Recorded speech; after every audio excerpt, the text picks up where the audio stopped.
Welcome, in this video I'm going to show you how you can check for the system update on your Panasonic TV.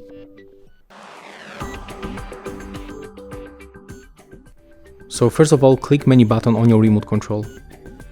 Next, you have to go for the network and then scroll down until you find software update.